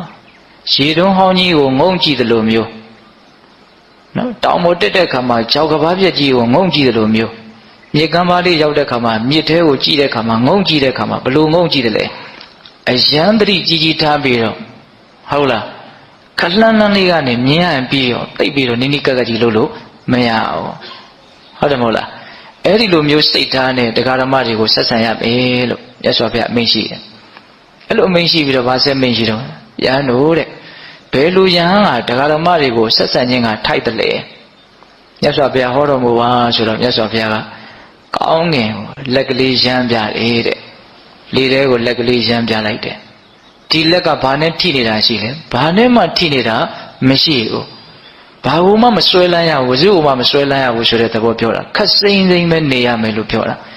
ဧည့်သည်တဖွဲတယ်အမြဲတမ်းဧည့်သည်လို့ဘယ်သူနဲ့ရင်းနှီးတယ်ဘယ်သူနဲ့ရင်းနှီးတယ်ဆိုတာမျိုးယဟန်တွေကိုမြတ်စွာဘုရားလုံးဝမဖြစ်စေခြင်းဘူးဟုတ်ရဲ့လားဒါကပိဋကပေါင်းတော်ကောင်းတို့ရှင်မကတ္တပရဲ့အကြောင်းကိုပြောရင်ဒီအနေအထားတွေကအများကြီးတွေ့ရမယ်နော်အဲ့လိုမြတ်စွာဘုရားအမိန့်ရှိပြီးတော့ယဟန်တို့တဲ့ကတ္တပဟာအဲ့လိုနေတဲ့ယဟန်ဖြစ်တယ်တဲ့သူကဥပမာပေးတာနော်ကတ္တပဟာအဲ့လိုမျိုးတရားဓမ္မတွေကိုဆက်ဆံတဲ့ယဟန်လေထဲကိုလက်ရမ်းလိုက်တယ်လို့မျိုးလာနဲ့တူတဲ့နော်အဲ့လိုမျိုးစက်သေးမင်္ဂလာရှိတဲ့နော်အစွဲအလမ်းမရှိဘဲနဲ့လွတ်ဆက်ဆံတဲ့ယဟန်မျိုးဖြစ်တယ်လင်းရောင်ပဲပေးမယ်ညီကတ်တွေ့တာမရှိဘူးအဲ့ဒါဆက်ပြီးတော့မြတ်စွာဘုရားအဲ့ဒီထဲမှာမှတ်သားစရာကောင်းတာလေးတစ်ခုကယဟန်တို့တဲ့စင်ကြယ်တဲ့တရားဟောခြင်းဆိုတာဘယ်လိုဟာလဲမစင်ကြယ်တဲ့တရားဟောခြင်းဆိုတာဘယ်လိုဟာလဲတဲ့ဒါကတော့ဦးဇင်းတို့အများကြီးသတိထားကြအောင်နော်မစင်ကြယ်တဲ့တရားဟောခြင်းဆိုတာဘယ်လိုဟာမျိုးကိုပြောတာလဲစင်ကြယ်တဲ့တရားဟောခြင်းမျိုးဆိုတာဘယ်လိုဟာမျိုးကိုပြောတာလဲမစင်ကြယ်တဲ့တရားဟောခြင်းမျိုးဆိုတာတဲ့ငါတရားကိုနာပြီးတော့ဒီလူတွေကငါ့ကိုကြည်ညိုပြီးတော့ကြည်ညိုတဲ့အတိုင်းအပြုအမူတွေပြုကြမယ်ဆိုရင်သိကောင်းမှာပဲဆိုတဲ့စိတ်နဲ့ဟောရင်အဲ့ဒါမစင်ကြယ်သောတရားဟောခြင်းနဲ့ဟုတ်လားငါဟောတဲ့တရားကိုနာကြပါစေနာပြီးတော့ငါ့ကိုကြည်ညိုကြပါစေကြည်ညိုပြီးရင်ကြည်ညိုတဲ့အချင်းရာကိုပြကြပါစေကြည်ညိုတဲ့အချင်းရာကိုပြတယ်ဆိုတာဘာပြောတာလဲလေးလေးစားစားတန်ဖိုးထားပြီးတော့လှူကြတန်းကြတာကိုကြည်ညိုတဲ့အချင်းရာပြတယ်လို့ပြောတာအဲ့ဒီလိုစိတ်နဲ့တရားဟောမယ်ဆိုရင်ဒါပါလေမစင်ကြယ်တဲ့တရားဟောခြင်းနဲ့တော့စင်ကြယ်တဲ့တရားဟောခြင်းဆိုတာဘယ်လိုတော့ငါဟောတဲ့တရားကိုနာကြပါစေနာပြီးရင်သိကြပါစေဆိုလိုချက်အဓိပ္ပာယ်ကိုသိကြပါစေသိပြီးရင်သိတဲ့အတိုင်းရှင်းနိုင်ကြပါစေဆိုတဲ့စိတ်နဲ့တရားဟောမှသာလေအဲ့ဒါစင်ကြယ်သောတရားဟောခြင်းဖြစ်တယ်တဲ့ယဟန်တို့တဲ့ကတ္တပဟာအဲ့ဒီလိုစင်ကြယ်သောတရားဟောခြင်းဖြစ်လာတဲ့တရားဟောတယ်တဲ့ဟောသူ့ကိုပဲဥမာပေးတာနော်ယဟန်တို့တဲ့ငါဟာကတ္တပလိုယဟန်ကတ္တပနဲ့တူတဲ့ယဟန်မျိုးကိုသာနဲ့ဥပမာပြုပြီးတော့တရားကိုဟောမယ်တဲ့အဲ့လောက်ထိချီးမြှောက်တယ်ရှင်မကတ္တပကိုမြတ်စွာဘုရားကဟုတ်လားဒါကဦးဇင်းတို့စန္ဒုမသုတ်တန်ထဲမှာလာတဲ့အကြောင်းအရာလေးတွေမှတ်မိတာလေးကိုဦးဇင်းပြောပြတာဟုတ်လား အဲ့ဒီတည်းမှာဦးဇင်းတို့ဩဝါဒသုတ်တံဆိုတာ၃ပုဒ်ပါတယ်ပထမဩဝါဒသုတ်တံဒုတိယတတိယဩဝါဒသုတ်တံဆိုနော်အဲ့ဒီမှာပထမဩဝါဒသုတ်တံထဲမှာမြတ်စွာဘုရားအာဟောတာတော့ဆိုတော့ခါတစ်ပါးမှာရှင်မကတ္တပကိုမြတ်စွာဘုရားကကတ္တပတဲ့ယဟန်တွေကိုသင်တရားဟောပါဆုံးမပါငါလည်းပဲဆုံးမမယ်သင်နဲ့ငါနဲ့ဟာယဟန်တွေကိုဆုံးမပြီးတော့အကျိုးရှိအောင်လုပ်ကြမယ်တန်းတူထားပြောတာနော်မြတ်စွာဘုရားအဲ့လိုမျိုးယဟန်တွေကိုဆုံးမဖို့တရားဟောတိုက်တွန်းတော့ရှင်မကတ္တပကမြတ်စွာဘုရားတဲ့အခုခေတ်ယဟန်တွေဟာဆုံးမခက်လိုက်တာတဲ့ဒါမြတ်စွာဘုရားပြိမိမစံခင်မှာအခုခေတ်လို့သုံးတယ်နော်အခုအခါရှေးအခါအခုအခါလို့သုံးတယ်ဒါမြတ်စွာဘုရားရဲ့ဘုရားစပြီးတော့ဖြစ်ခါစအချိန်ကစပြီးတော့ဝါ20အတွင်းကိုဒါရှေးလို့သုံးတယ်ဝါ20နောက်ပိုင်းမှာတိက္ခဗုဒ္ဓအများကြီးပြည့်ညက်ပြီးတော့သိုးသွန်းတဲ့ယဟန်တွေကပေါ်လာတာအများကြီးဖြစ်လာတာဝါ20အတွင်းမှာတော့အဲ့လိုမျိုးအလွန်တန့်ရှင်းစင်ကြယ်တယ်ဟုတ်လားဒါကိုရည်ညွှန်းတာမြတ်စွာဘုရားတဲ့အခုအချိန်ခါမှာယဟန်တွေကဆုံးမခက်လိုက်တာတဲ့အဆုံးမခက်ကြောင်းအကုသိုလ်တွေနဲ့ပြည်နေတယ်တဲ့သူတို့ကတီးမခံနိုင်ကြဘူးတဲ့ပြောတဲ့စကားကိုရိုးရိုးသေးသေးနားမထောင်နိုင်ကြဘူးဒါမှမဟုတ်သူမဆုံးမခြင်းဘူးလို့ပြောတာပဲအဲ့လိုအမိန့်ရှိတဲ့အခါကျတော့မြတ်စွာဘုရားကမြတ်စွာဘုရားအဲ့လိုအမိန့်ရှိတော့ရှင်မကတ္တပကအဲ့လိုအဆုံးမခက်တယ်ဆိုတော့ပြောရင်းနဲ့စက်မိဆက်ရပေါ့ဘာလျှောက်တော့ဆိုတော့မြတ်စွာဘုရားတဲ့အာနန္ဒာရဲ့တပည့်ဖြစ်တဲ့ဗန္ဒာယဟန်ရဲ့အနုဒ္ဒရာရဲ့တပည့်ဖြစ်တဲ့အဘိဇိကယဟန်ရဲ့အဲ့ဒီယဟန်တစ်ပါးဆိုရင်ဘလို့တောင်လုပ်လဲဆိုတော့တရားဟောပြိုင်ကြတယ်ဘုရားတဲ့သူရှောက်နေတာမြတ်စွာဘုရားမင်းနဲ့ငါနဲ့ဘယ်သူကအများကြီးဟောနိုင်မလဲဘယ်သူဟောတာကောင်းတယ်ဘယ်သူကအကြာကြီးဟောနိုင်မလဲအဲ့ဒီလိုတောင်တရားဟောပြိုင်ကြတယ်ဘုရားဖြစ်နေတာကိုသူပြောတာအဲ့တော့မြတ်စွာဘုရားကအေးအဲ့လိုဖြစ်နေတာလားကဲအဲ့လိုဆိုလို့ရှိရင်အနာရှိတဲ့ယဟန်တစ်ပါးကိုပွားပြီးတော့အဲ့ဒီယဟန်တစ်ပါးကိုခေါ်ကြည့်လို့ခိုင်းတယ်ရှောက်လာကြတယ်အဲ့ဒီဗန္ဒာယဟန်နဲ့အဘိဇိကယဟန်နဲ့အဲ့တော့မြတ်စွာဘုရားဟုတ်လားလို့မေးတယ်ဟုတ်တဲ့အကြောင်းရှောက်ရတာပေါ့အဲ့တော့မြတ်စွာဘုရားကကဲနေစမ်းပါဦးတဲ့ငါကဘယ်တော့မှများတရားများဟောနိုင်တယ်လို့မင်းတို့အချင်းချင်းပြိုင်ညဟုတ်လားနော်ကောင်းကောင်းဘယ်သူကဟောနိုင်တယ်လဲဆိုတော့သိအောင်ပြိုင်ညအများကြီးဘယ်သူကဟောနိုင်လဲဆိုတော့သိအောင်ပြိုင်ညလို့ငါဘယ်တော့မှများဟောတာကိုမင်းတို့မှတ်သားဘူးလေတဲ့မမှတ်သားဘူးပါဘယ်တော့မှပါတာမရှိပါဘူးပေါ့ဆိုလိုတာပြိုင်နဲ့ဆိုင်တဲ့ကိစ္စကြီးကတော်တော်စိတ်ပြည့်စရာကောင်းတယ်ပေါ့နော်ဟုတ်တယ်မဟုတ်လားနော်ဒါမြတ်စွာဘုရားလက်ထက်ကအဖြစ်ပြက်လေးနော်ပြုံးလဲပြုံးစရာပေါ့လေဘယ်သူကတရားများဟောနိုင်မလဲကောင်းကောင်းဟောနိုင်မလဲအကြာကြီးဟောနိုင်မလဲဆိုတာကိုပြိုင်ကြတာတဲ့ဟုတ်လားယဟန်နေပြောရခဲ့တယ်ဆိုတာနဲ့ပတ်သက်ပြီးတော့ဒါရှောက်တာမြတ်စွာဘုရားအဲ့ဒီမှာမြတ်စွာဘုရားကအဲ့ဒီလိုမျိုးမလုပ်ရဘူးမဖို့မနေအချီးနေတော့ယောက်ျားဒီလိုမျိုးမြတ်စွာဘုရားနော်မန်မဲတော်မူတယ်ပေါ့ဟုတ်လားဒါမျိုးမလုပ်ရဘူးဆိုပြီးတော့အဲ့ဒါကဦးဇင်းတို့ပထမဩဝါဒသုတ်တန်ထဲမှာဒီအကြောင်းအရာလေးတွေ့ရတယ်နော်ဒုတိယတတိယဩဝါဒသုတ်တန်ကတော့ပိုးပြီးတော့တောင်မှတ်သားစရာကောင်းတယ်အဲ့ဒီပြောထားတဲ့အကြောင်းအရာလေးတွေကအခုခေတ်ဆိုးတယ်ဆိုတာနော်အဲ့ဒီတုန်းကတောင်အဲ့လိုတွေရှိတယ်ဆိုတော့အခုဖြစ်နေတာဘာမှမဆန်းဘူးဆိုတာလေးကိုစဉ်းစားနိုင်ကြဖို့ဘာပြောထားတော့ဆိုတော့ကတ္တပတဲ့သင်ဟာယဟန်တွေကိုစုံမပါတရားဟောပါငါလည်းပဲယဟန်တွေကိုစုံမမယ်တရားဟောမယ်သင်တဲ့ငါနဲ့ဟာယဟန်တွေကိုအတူတူစုံမကြမယ်ဟောကြမယ်ဒီတော့မြတ်စွာဘုရားတဲ့ယဟန်တွေကစုံမခက်ပါတယ်စောစောကလိုပဲလျှောက်တယ်တိခံနိုင်ခဲ့ကြတယ်ရိုးရိုးသေးသေးနားမထောင်ကြဘူးအဲ့တော့မြတ်စွာဘုရားကဟုတ်တယ်တဲ့ရှေးတုန်းကဆိုလို့ရှိရင်ယဟန်တွေဟာဒူရင်စောက်တည်ကြတယ်တောရအရက်မှနေကြတယ်စွန့်ခံပြီးတော့စားကြတယ်ပန်းတကူသင်္ကန်းကိုဆောင်းကြတယ်အလိုလဲနဲကြတယ်အလိုနဲခြင်းရဲ့ဂုဏ်ကိုလည်းပြောကြတယ်နော်ရောင်ရဲမှုလည်းရှိကြတယ်ရောင်ရဲမှုရှိခြင်းရဲ့ဂုဏ်ကိုလည်းပြောကြတယ်စိတ်ညင်ရမှာပျော်မွေ့ကြတယ်အပေါင်းဖော်နဲ့မမွေ့လျော်ကြဘူးအလွန်ထက်သန်တဲ့လုံလဝရိယရှိတယ်အကုသိုလ်ဖယ်ဖြောက်ရေးကုသိုလ်ပွားများရေးမှာအလွန်ထက်သန်တဲ့လုံလဝရိယလည်းရှိကြတယ်လုံလဝရိယရှိခြင်းရဲ့ဂုဏ်ကျေးဇူးကိုလည်းပြောဆိုလေးရှိကြတယ်တဲ့ရှေးတုန်းကယဟန်တွေအဲ့ဒီလိုမျိုးနော်သူတော်ကောင်းတရားကိုစွမ်းသောတမန်ကျင့်သုံးတဲ့အခါကာလတုန်းကယဟန်တွေရဲ့အနေထားကဘယ်လိုရှိတော့အဲ့လိုဒုတင်ကိုစောင့်တည်ပြီးတော့ဒုတင်ဆောင်ခြင်းရဲ့ဂုဏ်ကျေးဇူးကိုပြောဟုတ်လားအလိုနေတယ်ရောင်ရဲတယ်စိတ်ညစ်ရမှာပျော်မွေ့တယ်နော်အဲ့လိုမျိုးကောင်းကောင်းမွန်မွန်ကျင့်သုံးနေတဲ့ယဟန်ကိုတွေ့ရင်ယဟန်အချင်းချင်းကလည်းပဲအော်ဒီအရှင်ရဲ့အမိကဘယ်လိုရှိတာတော့ဒါဘယ်သူလဲပေါ့စိတ်ဝင်စားရတယ်အဲ့ဒီအရှင်အော်ကောင်းကောင်းကျင့်တာပဲအဲလာပါထိုင်ပါဆိုတော့နေရာပေးတယ်တဲ့ကောင်းကောင်းကျင့်တဲ့ယဟန်ကိုရှေးတုန်းကပါလဲနေရာပေးတယ်တဲ့အဲ့လိုနေရာပေးပြီးတော့အရေးတယူလေးလေးစားစားလုပ်ကြတော့အောက်ကယဟန်ငယ်လေးတွေကလည်းဒါကိုမြင်ရတဲ့ခါကျတော့အော်ဒါကိုအားကြတယ်အတုယူတယ်ငါတို့လည်းပဲဒီလိုကျင့်မယ်ဆိုပြီးတော့နော်အတုလိုက်ပြီးတော့ကျင့်သုံးကြတဲ့အတွက်ကြောင့် အများစုဟာချမ်းသာကြတယ်တဲ့ရဟန်းငယ်တွေကချမ်းသာကြတယ်ဒါရှေးကအနေထားကိုပြောတာအခုအဲ့လိုမဟုတ်ကြဘူးတဲ့ဟောဒါမြတ်စွာဘုရားလက်ထက်မှာပြောနေတာနော်ဒူရင်ကိုမစောက်တည်ကြဘူးဒူရင်ကိုမချီးမွမ်းကြနော်အလွန်နဲ့မှုမရှိကြဘူးအလွန်နဲ့မှုကိုလည်းမချီးမွမ်းကြရောင်ရဲမှုလည်းမရှိဘူးရောင်ရဲမှုကိုလည်းမချီးမွမ်းကြဘူးနော်စိတ်ညစ်ရမှလည်းမပြောကြဘူးစိတ်ညစ်ရနေတာကိုလည်းမချီးမွမ်းဘူးနော်အပေါင်းဖော်နဲ့မွေးလျော်ခြင်းတွေလည်းရှိကြတယ်အပေါင်းဖော်နဲ့မွေးလျော်ခြင်းကိုလည်းမချီးမွမ်းဘူးလုံလဝရိယလည်းမရှိဘူးလုံလဝရိယရှိတာကိုလည်းမချီးမွမ်းကြဘူးတဲ့အခုအဲ့လိုဖြစ်နေတယ်တဲ့ဟောအခုဘာတွေကိုနေရာပေးကြတော့ဘာတွေကိုလေးစားနေကြတော့ဘာစီကိုတန်ဖိုးထားနေကြတော့ဆိုတော့ယဟန်တစ်ပါးကအချမ်းရံနေများမယ်ဟုတ်လားထင်ရှားမယ်ကြော်ကြားမယ်နာမည်ကြီးမယ်ပေါ့နော်အဲ့လိုထင်ရှားကြော်ကြားပြီးတော့အချွေရံနေနဲ့စွမ်းသင်္ကန်းကြောင်းစေးဆိုတဲ့ပစ္စည်းလေးပါလက်လာပါတွေအလျံပဲပေါ်နေမယ်ဆိုရင်တော့ဟာဒီပုဂ္ဂိုလ်ဟာဘယ်သူလဲနာမည်မေးမယ်ပေါ့နော်ဒါဘယ်သူလဲဒါပဲဆရာတော်လဲပေါ့နော်အခုခေတ်စကားနဲ့ပြောမယ်ဆိုလို့ရှိရင်တော့ဟုတ်လားနာမည်ကြီးမယ်ထင်ရှားမယ်ကြော်ကြားမယ်ဆိုရင်တော့ဒါပဲဆရာတော်တို့နော်နာမည်တွေမေးပြီးတော့အော်ကောင်းလိုက်တာရှင်ဘုရားတို့မြတ်အရာတော်လိုက်တာဟုတ်တယ်အခုခေတ်ဘုံကြီးလို့ရှိရင်အချင်းချင်းအလွန်ထင်ကြီးတယ်ပေါ့နော်ကောင်းလိုက်တာနေရာပေးတယ်တဲ့ကြွပါလာပါထိုင်ပါဆိုနေရာပေးတယ်တဲ့ဘယ်လိုလူတွေကိုနေရာပေးတာတော့ထင်ရှားတဲ့ကြောကြားတဲ့အချမ်းရံတွေများတဲ့လက်လာပါတွေများတဲ့ယဟန်ကိုနေရာပေးတယ်တဲ့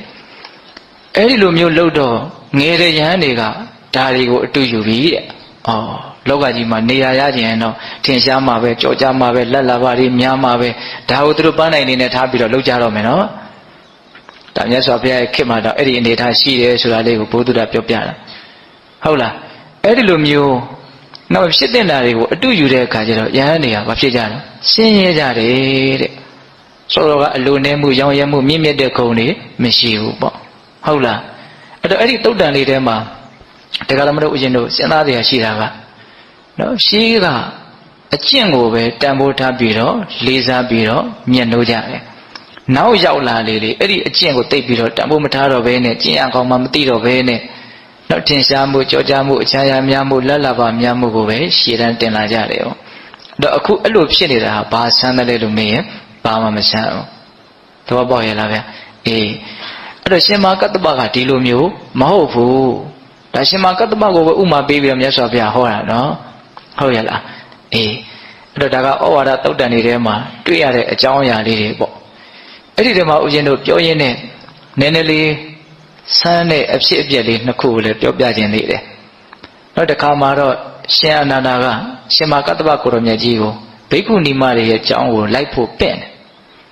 ်နောက်ရှင်အနန္ဒာကအလွန်ကြီးညိုတယ်ရှင်မကတ္တပကိုရှင်မကတ္တပကလည်းဒီရှင်အနန္ဒာကိ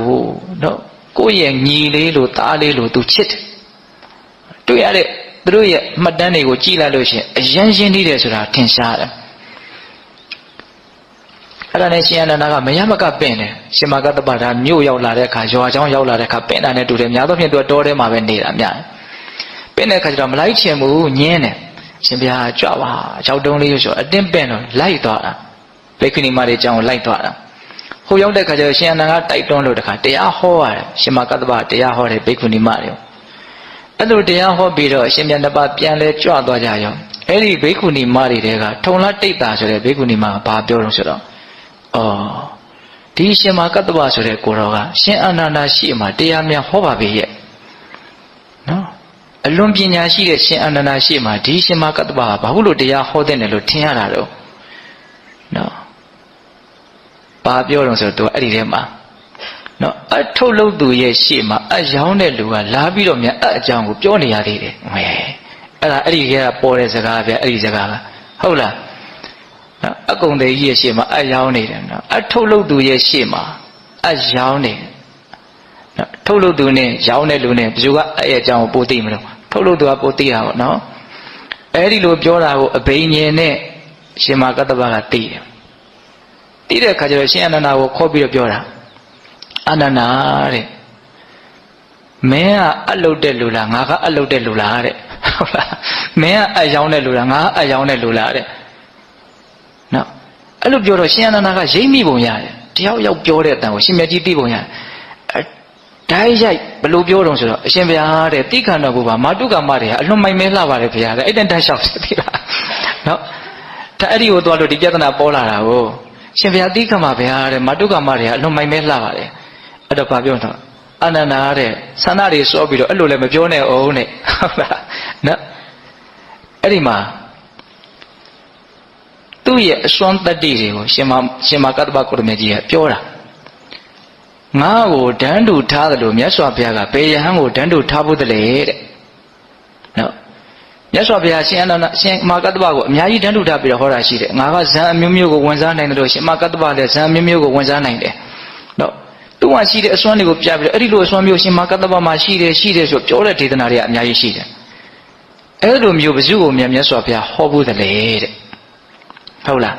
အဲ့ဒီမှာသူ့မှာအဘိညာဉ်တွေနဲ့ပြည့်စုံနေဆိုတဲ့အကြောင်းအကုန်ပြောပြီးတော့ဘာပြောတော့ဆိုတော့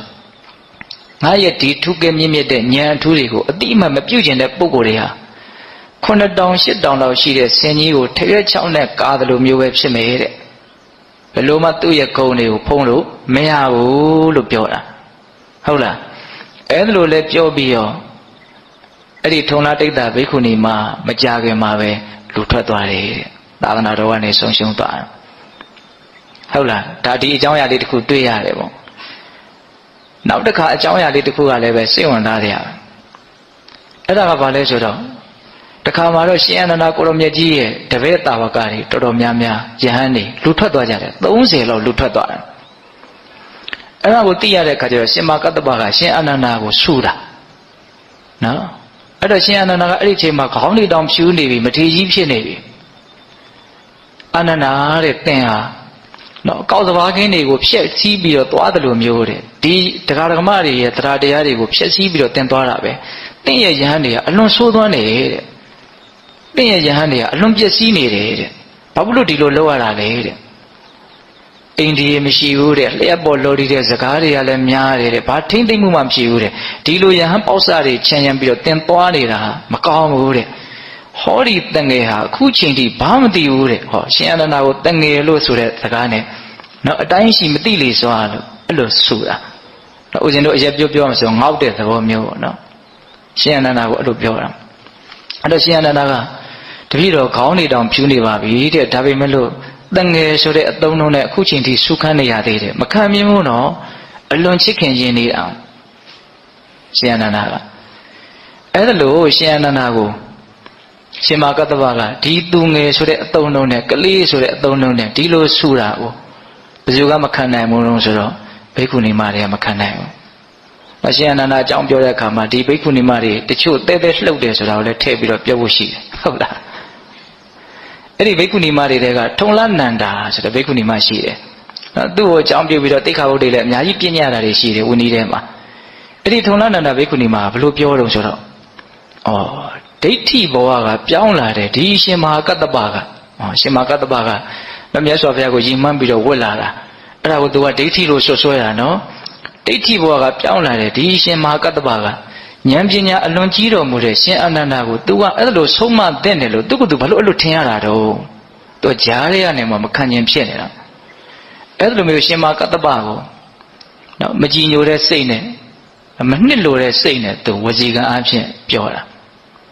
နော်ရှင်အနန္ဒာလိုပညာရှိတဲ့ပုဂ္ဂိုလ်ကိုနော်ရှင်အနန္ဒာကတကယ်လည်းပညာရှိပါတယ်အလုံးကရှင်အနန္ဒာရဲ့အံ့ဘွယ်တွေကလည်းအများကြီးရှိတယ်နော်လူကြီးလူခွင်အလွန်များတယ်ဆိုတာရှင်အနန္ဒာရဲ့အလွန်ထူးခြားတဲ့အံ့ဩဘွယ်ဟာပဲ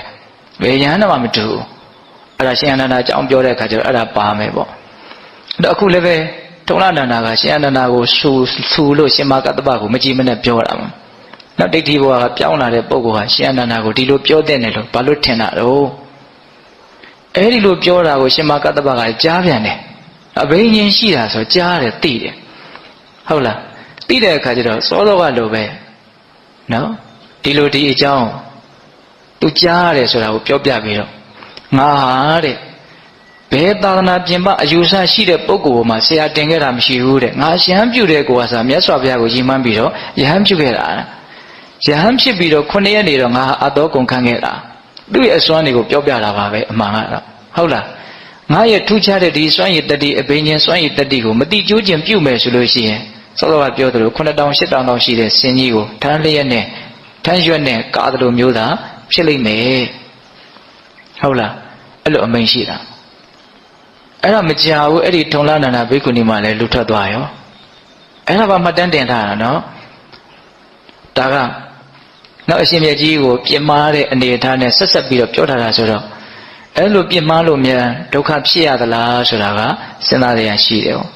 ဟုတ်လားဒါကရှင်မကတ္တဗကိုရမြတ်ကြီးနဲ့ပတ်သက်ပြီးတော့မှတ်တမ်းတင်ထားတဲ့အကြောင်းအရာလေးတွေအဲ့ဒီလိုနဲ့ရှင်မကတ္တဗကိုရမြတ်ကြီးဟာယဟန်ဖြစ်ပြီးယဟန္တာဖြစ်ပြီးတဲ့ဟာစပြီးတော့ဒီမြင့်မြတ်တဲ့ဒုတင်အကျင့်နေနဲ့နောက်အလိုနဲစွာရောင်ရဲစွာနောက်စိတ်ငြိမ်ရာရက်မှာပဇိုးနဲ့မှပတ်သက်ဆက်ဆက်ဖို့တိတ်မရှိဘဲနဲ့ချိုးကြံချွေတာစွာအလွန်ချမ်းသာစွာကျင့်သုံးပြီးတော့နေထိုင်ရင်းနဲ့အလွန်အသက်ကြီးလာတဲ့အခါကျတော့နော်မြတ်စွာဘုရားဟောထားတဲ့မေးထားတဲ့အမေးဖြေလုပ်ထားတဲ့သုတ်တန်လေးတစ်ပုဒ်ရှိတယ်ဇိနသုတ်တန်နော်ဇိနဆိုတာအိုမင်းမီဆိုတဲ့အဓိပ္ပာယ်မြတ်စွာဘုရားဗာမင်းရှိတော့ဆိုတော့ကတ္တဗတဲ့သင်ဟာအခုအရွယ်အိုမင်းလာပြီသင်ယူသင်ဆောင်းနေတဲ့ဒီပိုက်ဆံလျှော်နဲ့ရက်ထားတဲ့သင်္ကန်းကြီးကအလွန်လေးပါတယ်တဲ့အဲ့ဒါကြီးကိုစွန့်လိုက်တော့တရားဓမ္မတွေလှူတဲ့သင်္ကန်းကိုဝတ်ပါဆုံးခံပြီးတော့ကြီးစားမနေတော့နဲ့နော်ဖိမှန်တကပြုတ်ထားတဲ့ဆွန့်ကတ်တို့လည်းဆွန့်ကတ်တွေကိုလိုက်ပြီးတော့ပုံပေးပါပြီးတော့ဒီမှာငါနဲ့အတူလာပြီးတော့ကြောင်းမှာလာနေပါအဲ့လိုတောင်ရဲဆော်ရဖိတ်တာနော်တောမှမနေနဲ့အသက်ကြီးလာပြီပင်ပန်းလို့ဒီကြောင်းမှာနေပါအဲ့လိုမျိုးပြောတော့ရှင်မကတ္တဗကမြတ်စွာဘုရားတဲ့တပည့်တော်ဟာကြာမြင့်စွာသောကာလတွေကစပြီးတော့တော်ရမှာနေခဲ့တယ်အရညကင်တူရင်စောက်တည်တယ်လို့ခေါ်တာပေါ့နော်လူသူနီးတဲ့နေရာမှာအာယုံမတက်ဘူးဟုတ်လားဆုံးခံပြီးတော့စားခဲ့တယ်ပန်းတကူသင်္ကန်းကိုပဲဆောင်းခဲ့တယ်တစ်ပင်အောင်မှာပဲနေခဲ့တယ်ကြာမြင့်စွာတွေကစတပည့်တော်ဟာဒူရင်စောက်တည်ပြီးတော့နေခဲ့တာဒါကြောင့်အခုကြာမှာအဲ့ဒါလိုမစောက်တည်ပဲနဲ့မနေခြင်းဘူးတဲ့အခုလည်းပဲစောက်တည်မယ်သင်္ကန်းတည်ဖြစ်စေဆင်းရဲတည်ဖြစ်စေဒူရင်ကိုစောက်တည်ပြီးတော့အလိုနဲစွာရောင်ရဲစွာဟုတ်လားချွေးချံချွေတာမှုအပြည့်နဲ့အပေါင်းဖော်တွေနဲ့မမွေ့လျော်ပဲနဲ့စိတ်ညစ်ရမှာထက်တန်တဲ့လုံလဝရိယနဲ့ပဲတပည့်တော်နေပါမယ်လက်မခံဘူးတော့သူကအဲ့တော့မြတ်စွာဘုရားကအပြစ်မတင်ပါဘူးကတ္တဗတဲ့ဘယ်လိုအကျိုးတူးတွေကိုမြှုပ်ကိုပြီးတော့သင်ကဒီလိုအသက်အရွယ်ကြီးသည့်အထိဒီအကျင့်တွေကိုကျင့်နေတာတုံးတဲ့သူ့ရဲ့သဘောကိုမြင်အောင်ပေါ်အောင်မြတ်စွာဘုရားမေးအောင်ဒါမြတ်စွာဘုရားတဲ့တပည့်တော်အကျိုးတူးနှစ်ပါးကိုရည်ရွယ်ပြီးတော့ဒီလိုအသက်ကြီးသည့်အထိဒီအကျင့်မြတ်တွေကိုကျင့်နေတာနံပါတ်1အကျိုးတူးကဘာလဲမျက်မှောက်ဘဝမှာတပည့်တော်ချမ်းချမ်းသာသာနေနိုင်ဖို့အတွက်ပဲတဲ့လူသားမနေနဲ့ထင်လို့ရှိရင်အဲ့လိုနေရတာဆင်းရဲလိမ့်မယ်လို့ထင်ကြရရှိတယ်ဒါပေမဲ့တကယ်ကအလိုမဟုတ်လားအဲ့လိုနေရတာပို့ပြီးတော့ချမ်းသာတယ်တဲ့နော်တော်ရလောက်တဲ့နေရာမှာနေရင်လူတွေကြားထဲမှာနေရတာလေချမ်းသာလူတွေကြားထဲမှာနေရတယ်ဆိုတာများသောအားဖြင့်ကိုကနေခြင်းလွန်းလို့အဲ့ဒီနေခြင်းနဲ့လောဘကြီးရှိလို့လားဆင်းရဲမှမသိတာကောင်းတယ်လို့ထင်နေတာဟုတ်လားလောဘတက္ကရာမရှိတဲ့ပုဂ္ဂိုလ်အတွက်အားမှမရှိတဲ့နေရတဲ့နေရာပို့ပြီးတော့နာယီပါယီမရှိဘူးလားရှိတာပေါ့ဟုတ်လားအဲ့တော့သူပြောတာအဲ့ဒါနော်နံပါတ်1အကျိုးတို့ကဘာလဲအခုလောလောဆယ်ကိုပဲချမ်းချမ်းသာသာတပည့်တော်နေနိုင်ဖို့တဲ့နောက်အလုံးနဲ့မဆက်ဆံမဲနဲ့နေရတာကိုဆိုချမ်းသာတယ်ဟုတ်လားနောက်ဒုတိယအကျိုးတို့ကဘာလဲနောင်လာနောက်သားတွေဒီကောင်းမွန်တဲ့အလေးအထကိုအတုယူပြီးတော့ကျင့်သုံးနိုင်ဖို့ဒိဋ္ဌာနုဂတိကိုနော်အဲ့လိုအတုယူပြီးတော့ကျင့်သုံးကြမယ်ဆိုရင်အဲ့ဒီယဟန်တွေကဘာဖြစ်ကြမလဲချမ်းသာကြမယ်ပေါ့အဲ့ကိုယ်လည်းပဲအခုလောလောဆယ်ချမ်းချမ်းသာသာနေနိုင်ဖို့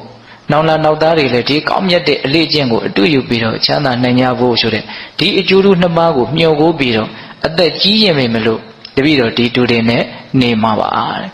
အဲ့ဒါအသက်ထက်ဆုံးနေသွားတာသိလားအသက်ထက်ဆုံးနေသွားတာမစွန့်ဘူးဒီနေ့မှာဦးဇင်းတို့ကျမ်းစာတွေထဲမှာရှင်မမောကလန်ကိုရမကြီးပြိဋိဘံဆံကတိတ်ပြီးတော့မထင်ရှားဘူးဦးဇင်းတော့တနေ့ကုန်ရှားကြည့်တယ်မတွေ့ရအောင်တော့ထင်ထင်ရှားရှားပြထားတာမတွေ့ရအောင်နော်မဟာဗုဒ္ဓံကျမ်းထဲမှာလည်းမတွေ့ရအောင်အဲ့ဒါနဲ့တိမယ်လို့ထင်ရတဲ့ဆရာတော်တွေလှမ်းပြီးတော့လည်းဖုံးဆက်ပြီးတော့လည်းမေးကြည့်တယ်ဟုတ်တယ်တဲ့ကြဲကြဲပြန့်ပြန့်ဖော်ပြထားတာမတွေ့ရဘူးတဲ့ဒါပေမဲ့သူအသက်120ရှိတယ်ဆိုတာကတော့ထင်ထင်ရှားရှားပြထားတယ်အဲ့ဒီမှာနောက်ဦးဇင်းတို့ပြောချင်တာကဘာလဲဆိုတော့မြတ်စွာဘုရားပြိဋိဘံစံပြီးတဲ့နောက်မှာဘုရားရှင်ကိုရမကြီးဟောကြားတော်မူခဲ့တဲ့ဓမ္မဝိနည်းလို့ဆိုတဲ့ဒီဒေသနာတွေကိုသူဥသိပြီးတော့တန်ခါနာတင်ခဲ့တယ်ဆိုတဲ့ကိစ္စအဲ့ဒီအကျိုးတူကိုမျှော်ကိုပြီးတော့မြတ်စွာဘုရားကိုရောနဲ့ထပ်တူထားခဲ့တာနော်သူအဲ့မှာထူးခြားတာတစ်ခုကလည်းပဲမြတ်စွာဘုရားပြိဋိဘံစံပြီးတဲ့နောက်နော်တာရုကိလနာသဘင်ဆင်ရင်ညတာ9ရက်ကြာတယ်ပြီးတော့ဦးဇင်းတို့ နန္တာထင်းပုံမှာတင်ထားတာဒါပေတို့သိပါတယ်လက်မလာမင်းသားတွေရဲ့အင်းကြီးဥယျာဉ်ထဲမှာနန္တာထင်းပုံမှာတင်ထားတာအဲ့ဒါအချိန်ကြာတော့မီးရှို့မယ်မီးပူဇော်ကြတော့မယ်ဆိုတော့ဘလို့မှမီးရရှို့လို့မရမြတ်စွာဘုရားရဲ့အလောင်းတော်ကိုမီးရှို့ရဖို့လူတွေကြိုးစားကြတာဘလို့မှကြိုးစားလို့မရဘူးလေးမျက်နှာကဖားဖို့တွေဘာတွေနဲ့လှုပ်ဘလို့မှလှုပ်လို့မရအောင်အဲ့ဒါနဲ့လူတွေကရှင်အနုဒ္ဒရာကိုမေးတာအဲ့ဒီအချိန်ကရှင်အနုဒ္ဒရာကတကူအရာရောအနေထားရာရောအကြီးကျယ်ဆုံးလို့ဆိုရမယ်ရှင်သာရိပုတ္တရာလည်းမရှိတော့ဘူးရှင်မောဂ္ဂလန်လည်းမရှိတော့ဘူးရှင်မကတ္တပကအဲ့ဒီအချိန်မှာမြတ်စွာဘုရားနာမှာမရှိဘူးမြတ်စွာဘုရားကိုပူးမြော်ဖို့လာနေတုန်းရှိသေးတယ်ဟုတ်လားဒီမှာမီးရှို့လို့မရဘူးဆိုတော့ရှင်အနုဒ္ဒရာကိုမေးတယ်နော်ရှင်အနုဒ္ဒရာအကြောင်းကလည်းပြောကြအလွန်ကောင်းတယ်ရှင်အနုဒ္ဒရာကနတ်တွေရဲ့သဘောကတစ်မျိုးဖြစ်နေတယ်တဲ့အဲဒါကြောင့်မီးရှို့လို့မရတာနတ်တွေရဲ့သဘောကဘလို့ဖြစ်နေတော့ဗျာနတ်တွေထဲမှာတဲ့ရှင်မောဂ္ဂလန်ကိုကြည်ညိုပြီးတော့ဖြစ်ကြတဲ့နတ်တွေအုပ်စုရှိတယ်တဲ့ရှင်သာရိပုတ္တရာကိုကြည်ညိုလို့သိပြီးတော့နတ်ဖြစ်ကြတဲ့အုပ်စုတွေရှိတယ်တဲ့ရှင်မကတ္တပအခုပြန်တော့ပြိဋိဘံမဆန်သေးဘူးနော်အဲ့ဒီရှင်မကတ္တပကိုကြည်ညိုပြီးတော့လှူဒန်းပြီးတော့နတ်ဖြစ်ကြတဲ့အုပ်စုတွေလည်းရှိတယ်တဲ့အဲ့ဒီအုပ်စုတွေကတို့အရှင်မြတ်ကြီးရောက်မလာသေးဘူးဒါကြောင့်မလို့မြတ်စွာဘုရားရဲ့အလောင်းတော်ကိုမီးမလောင်ပါစေတည်းလို့သူတို့လှုပ်ထားတာတဲ့အဲ့ဒါမီးရှို့လို့မရအောင်ရှင်မကတ္တပရောက်မလာသေးလို့မီးရှို့လို့မရအောင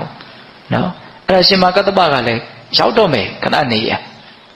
ဒါပေမဲ့အရန်နေပူတဲ့အခါကျတော့အသက်အရွယ်ကလည်းအရန်ကြီးနေပြီသူ့ရဲ့နောက်လိုက်တွေကလည်းအရန်ချမ်းသာတဲ့အမျိုးကနေရဟန်းပြုလာတဲ့နုညံ့သိမ်မွေ့ကြတဲ့ရဟန်းနေကြီးဆိုတော့နားနေကြတာအဲ့ဒီနားနေတော့မှမြတ်စွာဘုရားပြိဋိဘံစံတယ်လို့လိုက်လာတဲ့တချို့ရဟန်းတွေကမသိသေးဘူးအဲ့ဒီမှာမြတ်စွာဘုရားရဲ့အလောင်းတော်ကိုနတ်တွေပူဇော်ထားတဲ့မန္တာတဝနတ်ပန်းတွေဆိုတာရှိတယ်ပန်းကြီးတွေအကြီးတွေအဲ့ဒါကိုအယိုးတက်ပြီးတော့လူတယောက်ကထီးလုပ်ပြီးတော့ဆောင်းလာတယ်အဲ့ဒီပန်းကြီးရောအဲ့ဒါကိုရှင်မကတ္တပကသိတဲ့အခါကျတော့ဒါဘုရားပြိဋိဘံစံပြီလက်တွေပူဇော်ထားတဲ့ပန်းဒီပန်းဟာလူလောကမှာမရှိဘူးအဲ့ဒါနဲ့ဟိုရောက်လို့ရှိရင်ရုပ်ပြက်ဆင်းပြက်ငိုမာဆိုလို့အခုတည်းကစသိအောင်ဆိုတော့ရှင်ဟာကတ္တပကအဲ့ဒီလူကိုမေးတာ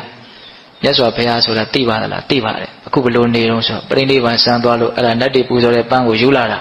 အဲ့လိုလဲပြောလိုက်ရောရဟန်းတွေကငိုကြတာပေါ့ပုထုဇဉ်ရဟန်းတွေကတချို့လည်းဘူးမြော်ဘူးတဲ့မြတ်စွာဘုရားကိုအဲ့လိုငိုကြအကြီးအကျယ်ရုပ်ပြက်ဆင်းပြက်တွေဖြစ်နေတဲ့အချိန်မှာသူပတ္တဆိုတဲ့ယဟန်ကြီးဒါပေတို့ကြားဥပါတယ်မြတ်စွာဘုရားကိုရန်ညိုးရှိတယ်သူလူတဲ့ဆွမ်းကိုအလူမခံလို့ဒီအကြောင်းတွေကပြောတာရမ်းကျယ်ပါတယ်အဲ့ဒီသူပတ္တယဟန်ကြီးကဘာထပြောတော့ငါရှင်တို့မငိုကြနဲ့တိတ်ကြတဲ့အခုမှတို့လွတ်လပ်ရေးရသွားတာတဲ့နော်ဒီယဟန်ကြီးကဘယ်ဟာမအပ်ဘူးဘယ်ဟာအပ်တဲ့အရန်ချုပ်ချယ်တာပဲတဲ့အခုဒီယဟန်ကြီးမရှိတော့ဘူးဆိုတော့တို့ကြိုက်တာလှုပ်လို့ရပြီတဲ့အလွန်ထိတ်လန့်စရာကောင်းတဲ့စကားကိုပြောတာကရှင်မကတ္တပကအရန်ဓမ္မတန်ဝေကရတယ်ကြည်သာမြတ်စွာဘုရားရဲ့အလောင်းတော်ရှိနေသေးတယ်ဒီအချိန်မှတောင်မှဒီလိုရုပ်မာတဲ့နော်သာသနာတော်ကိုဖျက်ဆီးမဲ့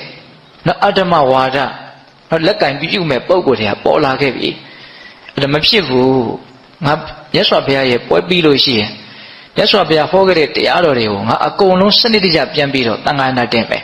သံဃာနာတင်တယ်ဆိုတာကပြန်ကျင်းနေတဲ့ပန်းပုံကြီးကိုကျိုးလေးနဲ့စနစ်တကျတီးတယ်လို့မျိုးပေါ့စနစ်တကျလှုပ်ထားတာအကန့်လိုက်အကုန်လုံးစနစ်တကျအကုန်သိမ်းထားတာအရန်စနစ်ကျတယ်သုတ်တန်ဆိုအရှိတစ်မျိုးအလက်တစ်မျိုးအတိုတစ်မျိုးဝိနည်းတစ်မျိုးသုတ်တန်ကသုတ်တန်တစ်မျိုးပြီးဓမ္မကပြီးဓမ္မတစ်မျိုးဒါအကျဉ်းမြင့်လေးပြောပြတာသံဃာနာဆိုတာညီတူစွာရွတ်ဆိုခြင်းလို့အဓိပ္ပာယ်ရတယ်နော်ယဟန်နေညီညာရွတ်ကြတာအတီးပြုတ်ထားတာစနစ်တကျလှုပ်တယ်အဲ့ဒါရှင်မကတ္တပရဲ့ကျေးဇူးအဲ့တော့မြတ်စွာဘုရားပြိဋိဘံစံပြီးပြီလို့ကြားရတော့ငိုကြကြိုကြရင်အဲ့လိုနဲ့မြတ်စွာဘုရားဒီကိုနော်ရှိရကိုအလောင်းတော်ရှိရကိုရောက်သွားတယ်ဟိုရောက်တဲ့အခါကျတော့မြတ်စွာဘုရားရဲ့ခြေတော်ကိုဖူးမြော်ခြင်းတယ်အဲ့ဒီတော့မြတ်စွာဘုရားရဲ့ရုပ်အလောင်းတော်ကနော်ဂွမ်းနေနဲ့အထက်ထက်ပတ်ထားအောင်ဆိုအဝိသ္တနဲ့ပတ်ဂွမ်းနေနဲ့အထက်ထက်ပတ်ပြီးတော့ပတ်ထားတာအကုန်လုံးအဲ့ဒါကိုရွှေခွက်ထဲမှာထည့်ပြီးတော့စီတွေလောင်းပြီးတော့ရွှေခွက်တစ်ခွက်နဲ့အုပ်ထားဟုတ်လားအဲ့လိုမျိုးအုပ်ထားတ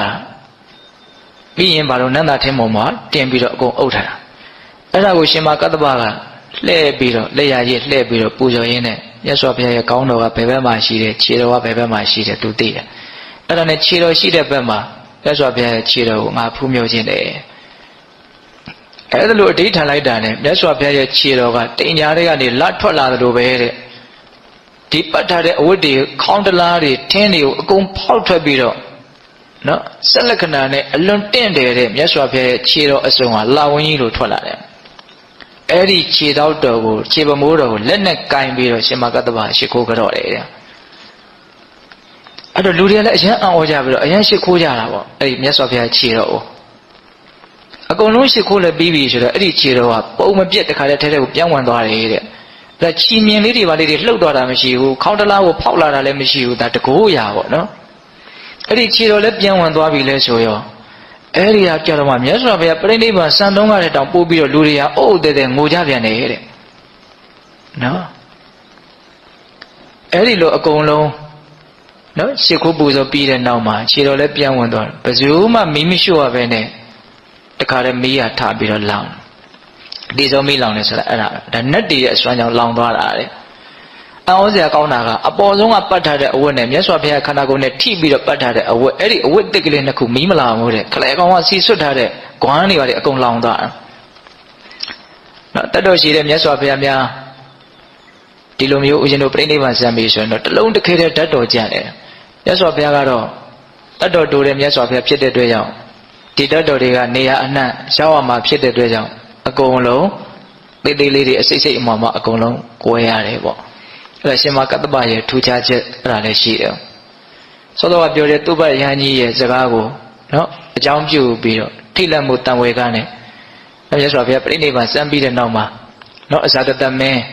အထောက်အပံ့ကိုယူပြီးတော့နော်ရှင်မကတ္တပကိုရမေကြီးဥဆောင်ပြီးတော့နော်ရှင်ဥပါလိကအဝီနီးကိုဖြေမယ်ပေါ့နော်ရှင်အနန္ဒာကနောက်သုဒ္ဓံပြီးဓမ္မကိုဖြေပြီးတော့မေးတာမစိုးကမေးတော့ဆိုတော့ရှင်မကတ္တဗကိုရမေကြီးကမေးတာဟုတ်လားတန်ခါနာတင်ခဲ့ကြတာဒါကြောင့်ဒကာဓမ္မတို့ဥယျာဉ်တို့အခုလိုမျိုးမြတ်စွာဘုရားရဲ့အဆုံးအမတွေကိုအစီအစဉ်မပြတ်ဖြည့်ဆွတ်ထားတာမရှိနှုတ်ပယ်ထားတာမရှိဘဲနဲ့အစစ်အမှန်လေ့လာခွင့်နာယူခွင့်သင်ကြားခွင့်တွေရနေကြတာဒါပစုရဲ့ကျေးဇူးလဲလို့မေးရင်ရှင်မကတ္တဗရဲ့အဓိကကျေးဇူးပဲဟုတ်ရဲ့လား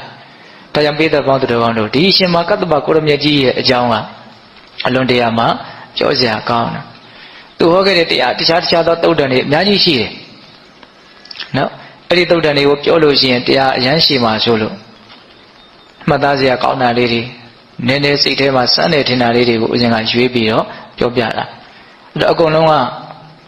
နော်အစာကလေးတွေလောက်ပဲဦးဇင်းတို့ကဆွဲထုတ်တယ်လို့မျိုးလောက်ပဲရှိတာပါသူ့ရဲ့အကြောင်းအရာလေးတွေကပြောမယ်ဆိုရင်အများကြီးကျန်နေသေးတယ်ပေါ့